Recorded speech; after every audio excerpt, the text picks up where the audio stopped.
Grab your pillow, chill with your boy Brillo. I'm back with another video. You come across it, like and subscribe. Lock into the real.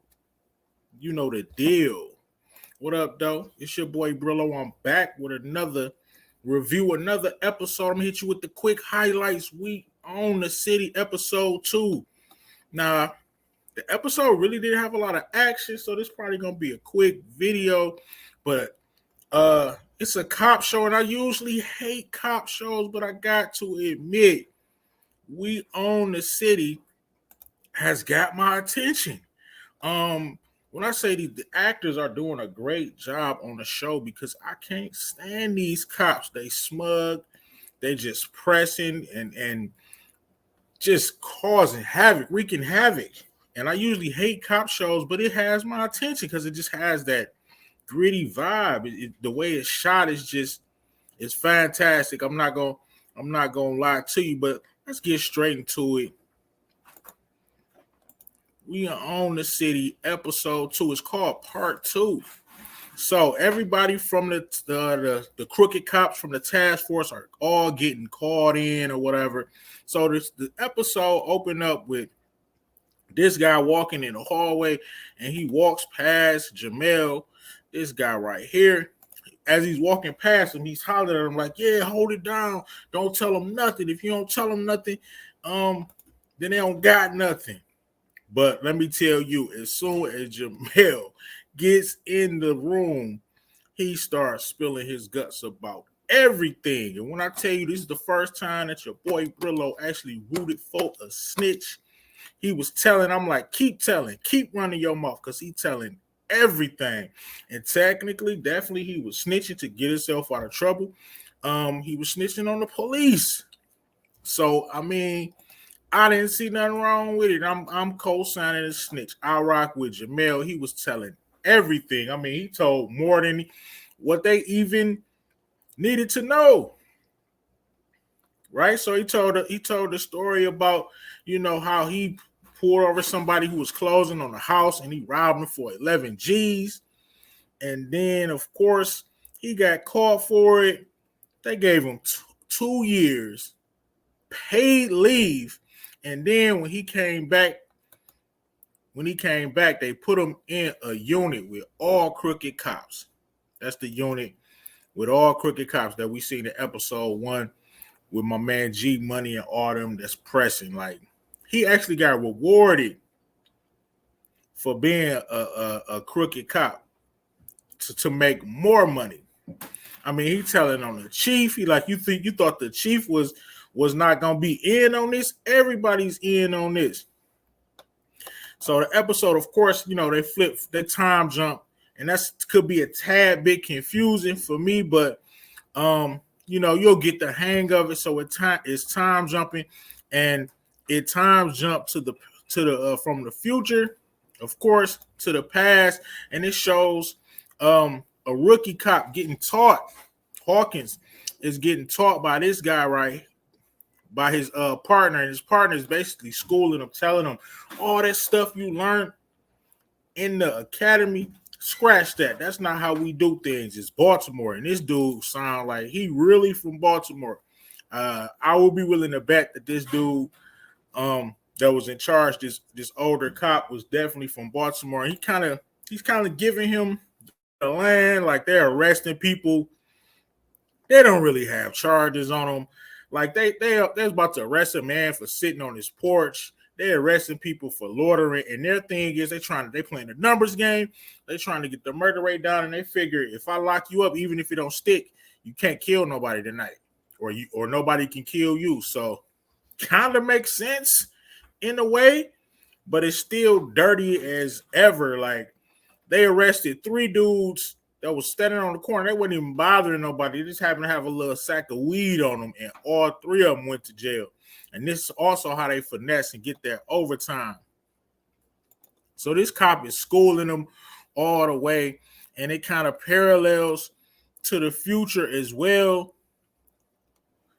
with the roles has reversed, and this rookie cop to your right is being schooled, and he's telling him the exact same thing that his OG told him. Like, that's not how we do it. couple more highlight scenes that I enjoyed was okay. They're on this guy's ass right here. They're on G Money ass for sure.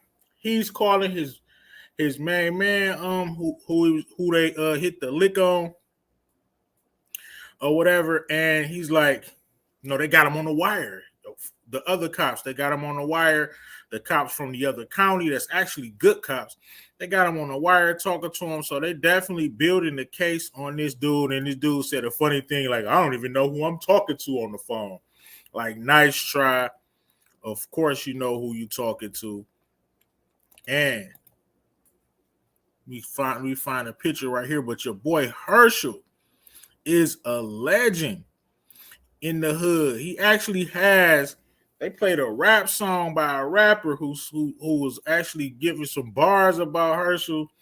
Of course, she went to talk to the rapper.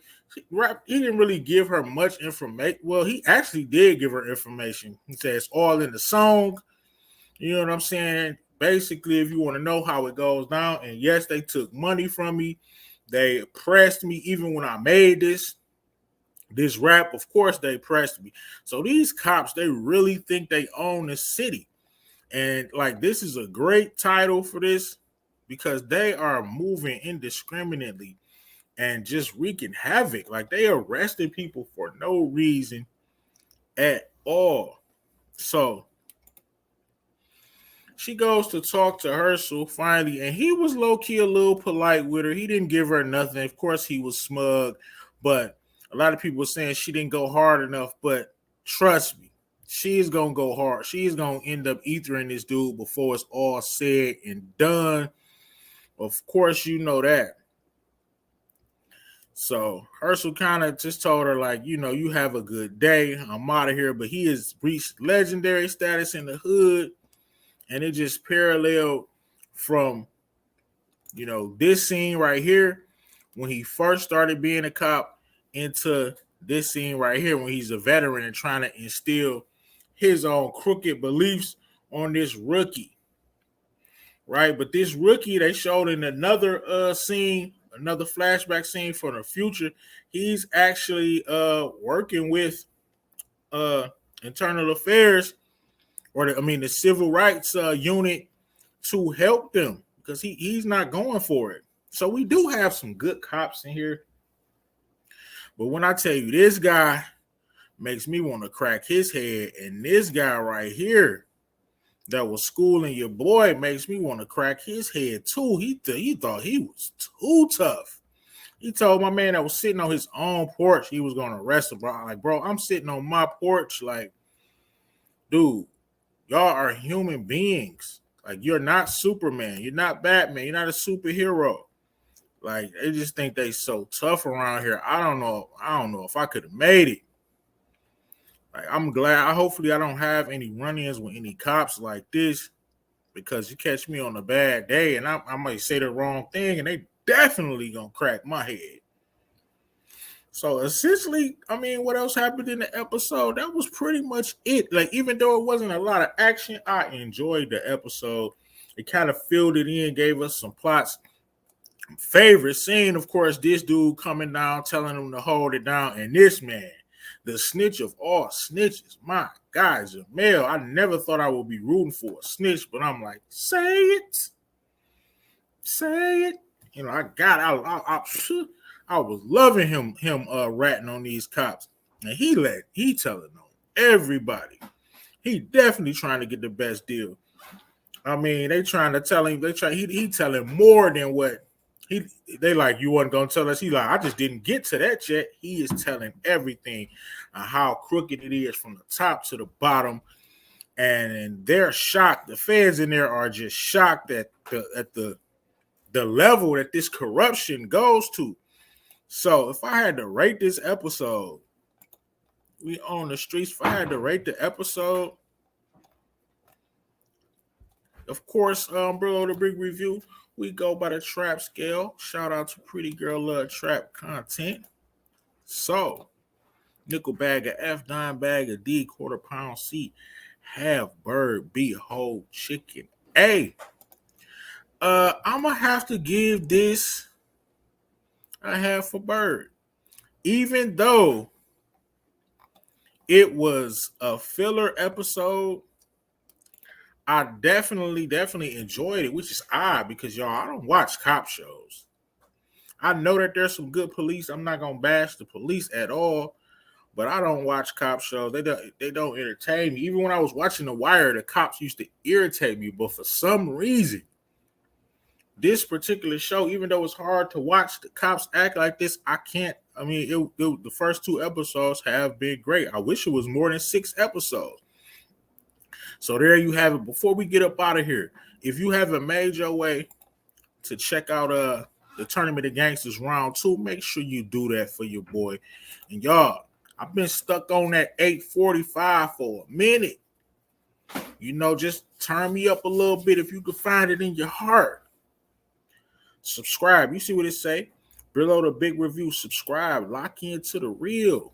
You know the deal. Like and subscribe. You know the vibe, man. And with that being said, man, I'm going to have to get up out of here. You know what it is. See y'all on the next video. Peace.